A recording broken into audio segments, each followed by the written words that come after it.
하드 이슈에 대해서 핵심 질문을 던져서 시민들에게 유용한 정보를 제공하는 오늘의 IQ 시간입니다. 오늘 여러분의 IQ를 높여주실 분은 임방글 변호사입니다. 어서 오십시오. 안녕하세요. 참 어제부터 온라인을 뜨겁게 달구는 뉴스들이 쏟아졌었거든요. 네. 일단은 체육계 미투 사건 계속 연일 폭로가 나오고 있죠. 그리고 맞습니다. 미세먼지도 오늘까지 굉장히 심각한 그런 상태고. 어제도 심각하는데 예. 오늘도 뿌옇더라고요. 예. 근데 한 호텔이 이렇게 느닷없이 실검 1위로 올라갔는데 그 이유가 화재 때문이었죠? 네, 맞습니다. 천안에 있는 신축된 지 얼마 되지 않은 대형 호텔입니다. 예. 14일 오후 5시경 이 충남 천안시 서북구 쌍용동에 위치한 이 라마드 앙코르 호텔입니다. 이 호텔에서 화재가 발생을 했는데요. 소방장비 64대, 또 소방인원 230명이 긴급 투입을 했습니다. 모두 26명을 구조를 했고요. 예. 이게 천안 서북소방서 외에도 인근에 있는 아산소방서, 공주소방서에서도 지원이 왔다고 합니다. 안타깝게도 사망 사고가 된 것 같아요. 네, 사망자가 한 명 있죠. 지금 사망자 나온 것 같은데 일부 투숙객들은 객실 난간에서 겨우 구조되기도 하고 네. 참 아찔한 그런 장면들이 연출이 됐는데 그래서 과연 뭐가 문제였을까? 신축한 지 1년이 채 안 됐다는 이 호텔에서 어떤 일이 벌어졌을까 알고 싶어서 오늘의 주제를 이렇게 정해봤습니다. 다중이용시설 화재 사고 예방책은 화재가 발생한 곳이 오픈한 지 불과 4개월밖에 안 된 그런 최신 호텔이었습니다. 화재 사고에 대한 매뉴얼도 분명히 충분히 갖춰져 있을 거라고 생각을 했는데 알고 봤더니 굉장히 우왕좌왕하고 너무나 형편없는 대응을 갖다가 보였거든요. 네, 맞습니다. 우선 그 현장에 있었던 일들을 한번 정리를 해보면요. 우선 화재 발생 당시가 아까 오후 5시였잖아요. 네. 지금 낮입니다. 그래서 투숙객이 7개실에 15명 정도밖에 없었다고 해요. 그래서 네. 대부분은 스스로 호텔을 빠져나왔는데 아마 많은 분들 그 인터넷에서 사진 많이 보셨을 거예요. 예. 그 일부 투숙객이 정말 난간에서 손을 아찔하게, 들고 있는 예. 그런 모습 보셨을 텐데 그래서 이제 일부 대피를 하지 못한 투숙객들 저렇게 구조 요청을 했고요. 그래서 소방서에서는 이제 만일의 경우에 대비해서 밑에 매트리스도 깔았는데 다행히 소방관들에서 안전하게 구조가 됐습니다. 예. 그 외에 저게 도심에 있어요. 예. 그러니까 소방차 아까 굉장히 많이 출동했잖아요. 예. 이게 또 5시 넘어가면 이제 퇴근 시간까지 겹칩니다. 맞습니다. 그래서 안이 굉장히 혼잡했는데 그래서 일부 도로 전면 통제가 됐고요. 천안시에서도 이 화재가 발생하고 20분 만에 이제 안내 문자를 보냈습니다. 예. 이제 우회하라 이런 식으로요. 그리고 또 시민들도 굉장히 많이 그 소방서에 또 전화를 해서 한때 이 전화도 마비됐다고 합니다. 그러니까 예. 이런 걸 보면 어떤 소방서의 대응이나 천안시의 대응은 큰 문제는 없어 보이고요. 예. 말씀하신 대로 왜 승객들이 그렇게 많지도 않았는데 일부는 빠져나가지 못했나? 혹시 이 호텔 자체적인 어떤 화재 대응 매뉴얼은 좀 부족했던 거 아니냐라는 그런 의심스러운 목소리가 좀 나오고 있습니다. 아주 이게 우리들의 그 문제 의식입니다. 그러니까 신축 건물인데다가 또 꽤 건물 규모가 크단 말이에요. 그렇죠. 그러면은 화재를 여러 단계로 차단할 수 있는 시설들이 갖춰져 있어야 되는데 그렇죠. 그럼에도 불구하고 지금 투숙객들이 더군다나 지금 현장의 증언에 의하면 이 사망을 한 분이 그 네. 직원이었는데 최초에 신고도 하고 그다음에 투숙객들을 갖다 구원을 하고 정신없다가 변을 당했다라고 이렇게 알려졌는데 그런 구조 그야말로 모든 걸 사람이 뛰어다녀야지 할 수 있는 그런 구조로 되어 그렇죠. 있었나? 굉장히 왜냐하면 우리가 뒤에서도 말씀을 드리겠지만 예. 지금 사망하신 분이 한 분인데 그분이 최초 신고자로 알려져 있어요. 그 우리가 생각하면 최초 신고자라면 가장 먼저 빠져나와서 생명의 지장이 없었을 것 같은데 물론 이분의 그 직원으로서의 그 책임을 다한 거죠. 네, 그 예. 책임은 굉장히 우리가 칭찬할 만한데 왜 진짜 이분이 혼자 다 불 끄고 이런 일을 다 하게만 하는 이런 시스템이었나? 그러니까요. 또 이분 같은 경우에는 입사한 지 한 달도 채 안 되신 분이거든요. 정말 첫 월급도 못 받아보신 분이라고 합니다. 사망하신 분이. 그만큼 이 호텔 내에서는 과연 이 화재 예방, 화재 안전 교육이 어느 정도 이루어졌나 우리가 그러니까요. 의심할 수밖에 없습니다. 지금 드러난 상황이 이러하니까요. 지금 문제는 이제 공적인 어떤 단체의 문제를 제기하는 게 아닙니다. 이제 민간에 네. 더군다나 일정 규모 이상의 당연히 사회적으로 책임을 져야 될 어떤 책무가 있는 그러한 일정 규모 이상의 기업들에 대해서 우리가 질문을 던지는 겁니다. 자, 지금부터 3개의 질문을 던져보겠습니다. 오늘의 IQ가 던지는 첫 번째 질문 공개합니다. 신축 호텔 화재 사고 원인은 말씀드렸던 것처럼 지난 9월에 개장한 신축 호텔입니다. 오픈한 지 얼마 되지도 않았고 그리고 지금 신축이라는 말에는 뭐가 포함이 되어 있냐면 최신 시설을 갖췄을 것이다. 그렇죠. 이렇게 우리가 예상이 되고 있는 건물인데 네. 호텔 규모하고 피해 상황을 한번 점검을 먼저 우선 해보자고요. 보니까요, 이 천안시에서 이 정도 규모의 호텔은 없는 것 같아요. 아마 최대 크기가 아닐까 생각이 드는데요. 예. 이게 2018년 9월에 우선 가 오픈했는데 규모가 지하 5층 그리고 지상은 21층입니다. 객실도 무려 420실이나 갖추고 있어요. 네. 그래서 지난 12월부터 본격적으로 오픈을 했는데요. 이게 가오픈한 당시부터 블로그에서는 굉장히 호평이었어요. 시설이 최신식이다. 좋다. 이런 식의 좀 호평하는 그런 블로그 글들이 많았고요. 우선 이 지하는 다 주차장이었고요. 지상 1층부터 3층까지는 근린생활시설이라서 상인들이 있었습니다. 상점이 예. 있고요. 4층부터 21층까지가 이제 뭐 객실, 뭐 스파, 연회장 이렇게 운영이 됐습니다. 피해는 아까 말씀드린 대로 사망자가 안타깝게 한 명 있었고요. 최초 예. 신고한 그 직원으로 알려져 있죠. 그 외에도 19명이 이제 부상당한 것으로 알려졌는데요. 특히 그 사망한 그 직원 같은 경우에는 이 목격자들 증언에 의하면 이 불길이 처음 시작된 게 지하 1층이라고 예. 해요. 근데 여기에서 또 이 사망자가 발견이 됐습니다. 이분이 그 자동차 옆에서 숨진 채 발견이 됐는데 아마 이제 목격자들 증언에 의하면 이제 천장에 있는 불을 껐다라는 이야기가 있어요. 그래서 지나 도중에 사망한 것으로 지금 현재 추정되고 있습니다. 지금 화재 원인이 뭔지는 모르는 거죠, 아직까지? 아직까지 확실히 밝혀진 게 없어요. 그러니까 예. 정말 어디 설비에 이상이 있어서 불이 난 건지 아니면 정말 방화범에 의한 방화인지조차 지금 전혀 아직 화재 원인에 대해서는 그런데 나오지 지금 않고 있고요. 그 발화가 됐던 지점은 대충 지하 1층 지하 1층으로 천정 쪽이다. 이렇게 되어 있지 않습니까? 네, 목격자들의 방화하기는 굉장히 진술은. 어렵지 않나요? 천장이라. 그래도 우선은 이제 목격자들의 진술은 우선 그 시발점이 그건데요. 그래도 철저하게 이제 현장 감식을 예. 해봐야 될 것 같고요. 예. 지금 보니까 경찰에서도 거의 34명 정도 출된 전단팀을 만들었다고 예. 하더라고요. 그래서 오늘 오후부터 이 화재 원인을 찾기 위해서 수사를 벌인다고 하니까 좀 지켜봐야겠습니다. 아직까지 뚜렷한 원인이 밝혀지지 않고 있는 가운데 한 가지 이번 화재 사고의 유일한 사망자에 대한 소식은 의문투성이인 것 같습니다. 소방당국에서도 유일한 사망자에 대해서 얘기를 하고 있는데 한번 들어보실까요? 관계자의 말에 의하면 이 건물 라마다 호텔 관계자의 얘기하면 그 초기에 그분이 천정주 부위 쪽에서 불이 난 것을 끄다 초기 진화를 했답니다. 초기 진화를 한 과정에서 그 화염이 이제 세니까 이제 그동안 소식이 없었는데 사망자가 우리 소방서에 그 신고한 걸로 돼 있답니다. 화재 사고를 최초에 목격하고 신고하고 또 제압을 하려고 했던 분이 유일한 희생자가 된 것인데 어떤 이유라고 추정해 볼 수 있을까요? 우선 이 화재를 처음 발견한 분이 예. 그분이 직접 화재를 진압하는 그 상황이었잖아요. 예. 그러니까 이분이 뭐 당연히 불을 발견하고 최초로 119에 신고는 했지만 그 외에 이분이 화재를 진압하는 데서 어떤 교육을 받았을까라는 우선 의문이 하나 들고요. 한 달이 안 됐다면서요? 그러니까요. 예. 그런데다가 그럼 이분이 이 사고가 났을 때 뭔가 연락을 취할 수 있는 어떤 그 호텔 내에 다른 조직, 다른 직원들은 없었던 것으로 우리가 좀 볼 수 있을 것 같고요. 그러니까요. 결국 정말 누구 집에 불이 나서 정말 우왕좌왕하다가 정말 이분이 그냥 투철한 직업의식을 발휘해서 불을 끄시다가 정말 변을 당한 이런 모양새이기 때문에 전혀 이 호텔 내에서는 어떤 그 대응책, 매뉴얼, 시스템이 전혀 마련돼 있지 않았다. 이렇게 좀 추정이 될 것 같습니다. 아니 근데 혼자서 끌려고 뭔가 시도를 했다 그러면요. 화재의 규모가 처음엔 굉장히 작았다는 얘기예요. 그렇게 우리가 볼수 추정해 보기에. 있겠죠. 예.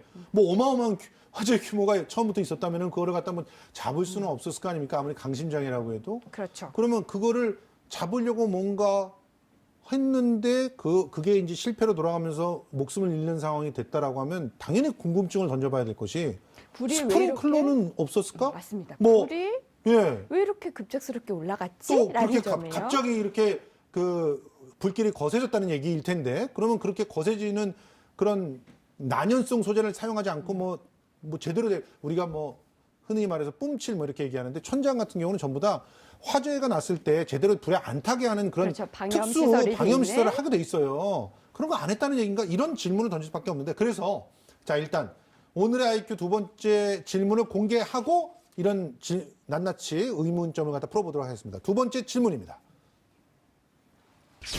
경보장치 스프링클러가 작동하지 않았다? 뭐 아직까지 명확히 확인된 건 아닙니다만 지금 의혹들이 나오고 있어요. 상당수의 그 현장에 있던 사람들이 경보 소리 못 들었다 이렇게 증언하고 있죠. 자, 불이 난 원인은 우리가 지금 아직 몰라요. 예. 그죠? 확실하지 않아요. 그런데 불이 굉장히 많이 퍼졌단 말이에요. 꽤 퍼졌죠. 예. 지하 1층에서 시작된 게 객실까지 유동성 가스가 올라왔다고 합니다. 자, 예. 불이 이렇게 화재가 이렇게 커진 이유, 우리가 조기에 이렇게 진압하지 못한 이유가 무엇이냐? 화재가 이렇게 발생하게, 그러니까 퍼지게 된 이유가 여기에 대해서 이제 목소리가 나오는 게 물론 호텔 직원들은 경보 소리를 들었다는 이야기가 나오는데요. 아까 제가 예. 1층부터 3층까지는 근린 생활 시설이기 때문에 예. 상인들이 있다고 했잖아요. 그 예. 상인들은 대부분 못 들었다. 우리는 뭐 연기 나고 이래서 우리가 알아서 나왔다. 이런 얘기가 나와서 이거 경보기가 이거 제대로 이거 작동된 건가라는 이야기가 하나 나오고 있고요. 그러니까 이분들의 말로만 우리가 추정해 보면 호텔에서는 경보음이 울렸는데 그러면 근린생활시설은 안 울린다? 이거 그렇죠. 어떻게 이해를 할 수가 있죠? 하나의 건물인데 예. 말이죠. 그래서 여기에 대해서도 좀 이제 이상하다. 예. 경보기라는 거 사실 가장 기본적인 거잖아요. 대피하기 기본이에요, 위해서 기본이에요. 불이 났다는 걸 예. 알려주는 거니까. 예. 그러니까 이런 지금 의심의 목소리가 또 하나 있고요. 또한 이제 스프링클러에 대해서는 이제 스프링클러가 그러니까 뭡니까? 연기를 감지하면은 작동이 돼야 되는데 이 감지하는 것과 이 작동하는 이 시스템이 연동이 안 돼 있다. 이런 지적들이 나오고 있어요. 그래서 이게 이거 지난해 지난해 적발이 됐대요. 근데 그 오픈하기 이후에 전에? 그 이후에 이게 고쳐졌는지 아니면 수리하지 않고 그냥 운영을 한 건지에 대해서는 아직 밝혀지지 않고 있어요. 그래서 이제 이 부분도 이제 아니 아마 이게 수사에서 사실이라면 나올 것으로 소방서도 봅니다. 책임져야 돼요. 확실히- 제가 왜냐면은 대학로에서 작은 극장을 갖다 운영을 했었는데 이런 거 딱 와가지고 딱 문제 된다라고 지적해 놓으면은 그거 피드백을 반드시 네. 받았거든요.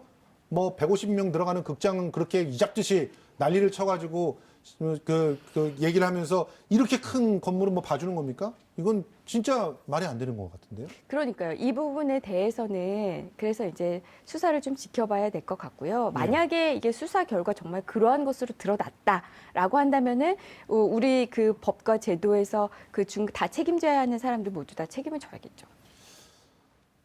이 그 사고의 가장 큰 책임이 누구 몫으로 가게 될 것인지 이것도 굉장히 궁금한데. 우선 법적으로 보면은요. 예.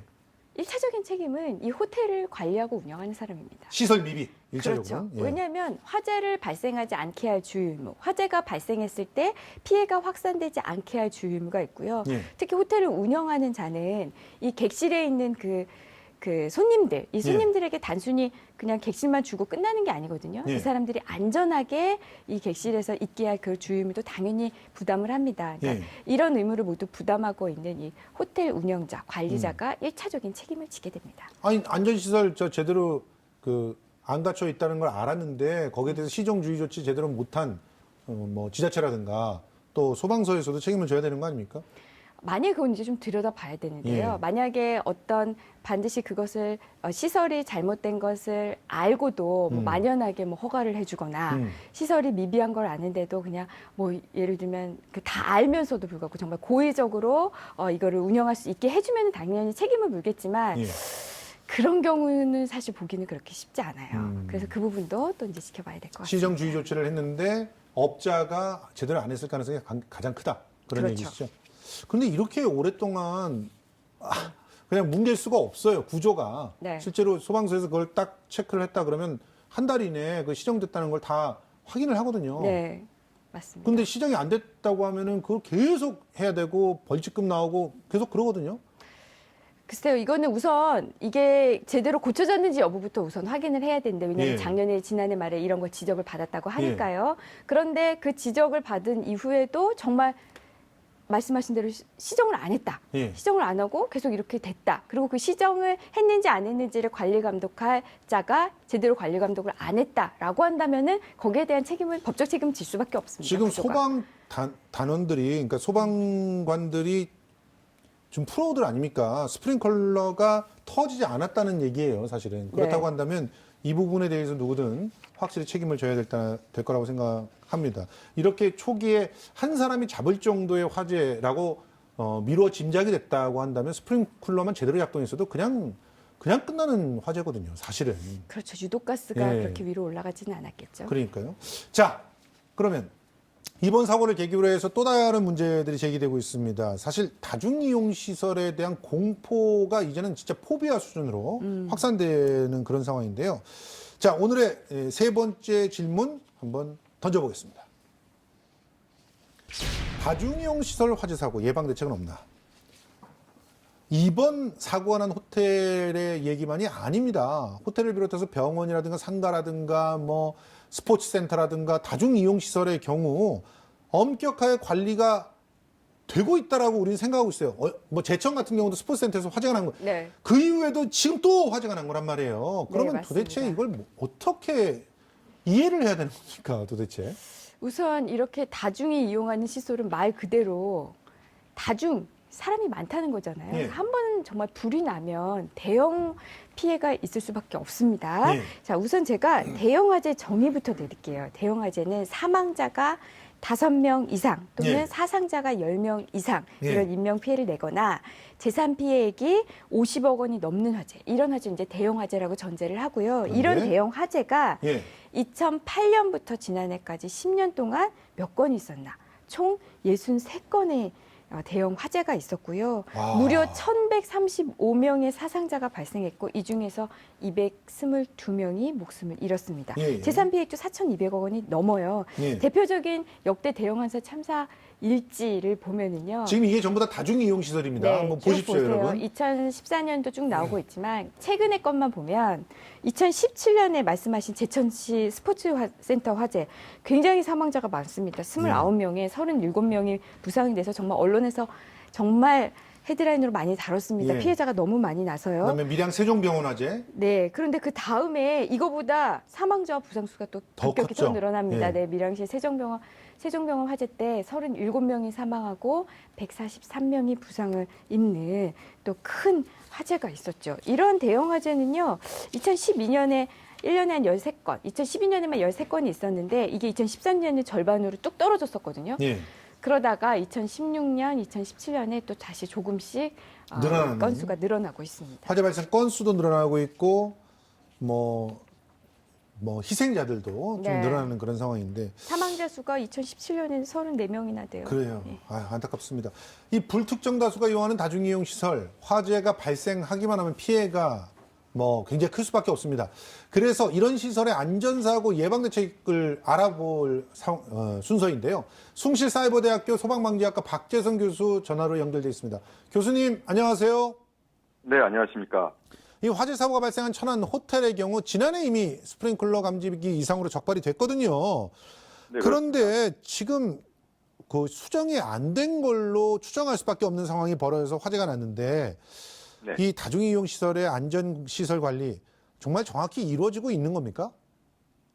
아무래도 이제 다중이용 시설이다 보니까 이게 영업을 하게 되지 않습니까? 그렇죠. 그러다 보니까 이제 영업 위주로 이제 관리가 이루어지는 경우들이 많습니다. 그러니까 즉 안전이 예. 그 영업이라든지 이용객의 편익을 위해서 뒤로 밀리는 경우들이 굉장히 많이 있죠. 즉 아하. 뭐 자동화재 탐지 설비라든지 이런 것들이 오작동을 하는 경우 예.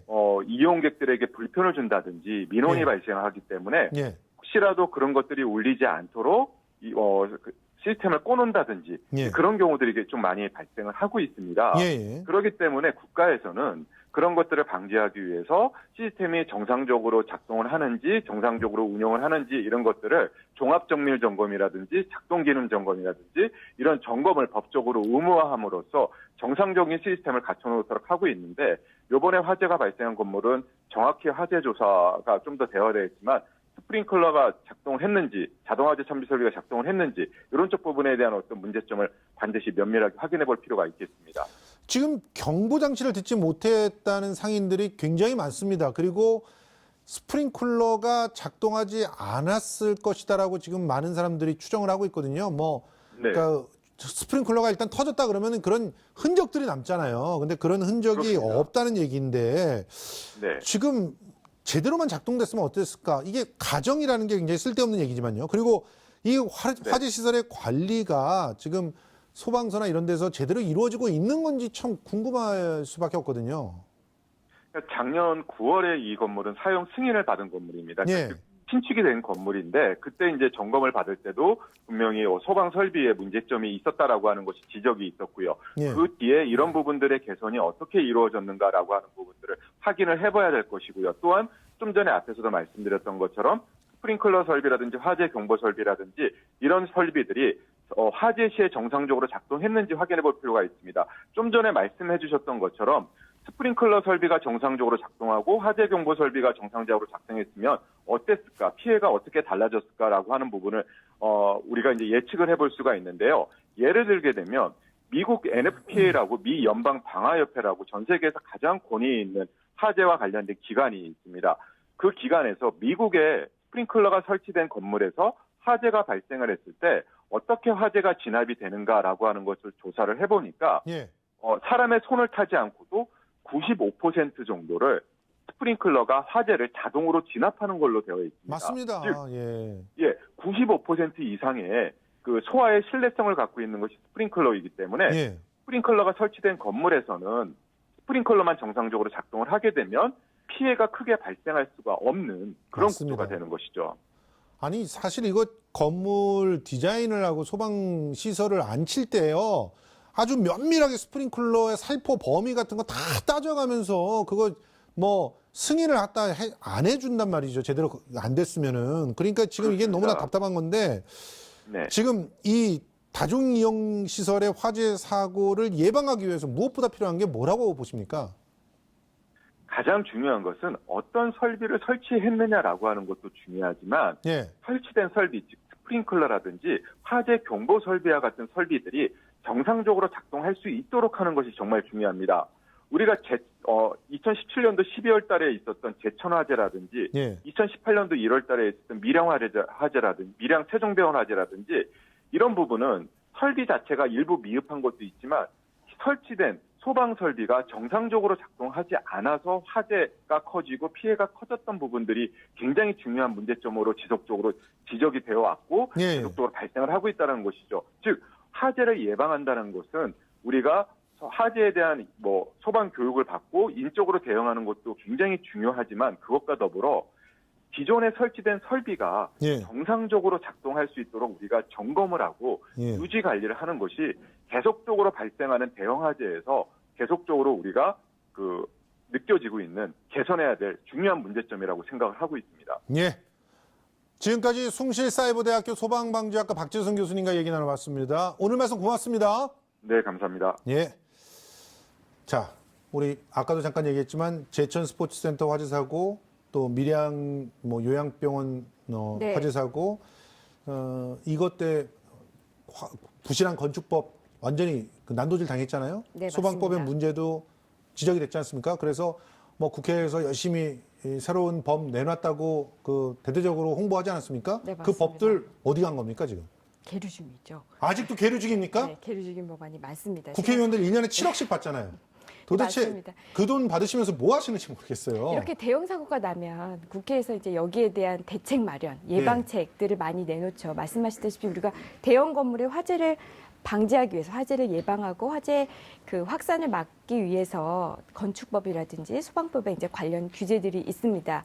예를 들어 밀양에서 세종병원에서 화재가 났을 때도 그때도 소방청은 여러 가지 이야기를 했어요. 스프링클러 방염 성능 기준을 높인다든지 인명 대피 훈련을 더 자주 한다든지 이런 안들도 많이 내놓기도 했고요. 또 건축법 같은 경우에는 이제 좀 가연성 외장재를 사용을 좀 더 제한하고 불연성으로 좀 확대한다라는 이야기들은 쭉 나오고 좋은 내용들의 법안들은 많이 올라와 있고 또 입법 예고돼 있기도 하는데 예. 문제는 이게 아직 많이 잠자고 있습니다. 그러니까요. 잠자고 있어서 좋은 내용이 올라가면 뭐합니까? 통과가 돼서 시행이 돼야 되는데요. 그럼 법이 있어도 제대로 시행 안 되는 것들도 많아서 문제인데 아직 그 통과의 문턱도 넘지 못하고 있는 법안들이 많아서 이런 법들 뒤로 밀어놓고 맨날 특검 얘기만 하고 있잖아요, 지금. 네, 우리가 흔히 말하는 이 민생 법안들이 예. 특히 우리 시민의 안전을 지키는 생명과 안전을 지키는 이런 법안들이 좀 조속히 통과돼서 다시는 이런 대형 화재가 좀 발생하지 않았으면 특히 인명 피해가 좀 발생하지 않았으면 하는 바람입니다. 그리고 법이 지금 일단 이렇게 또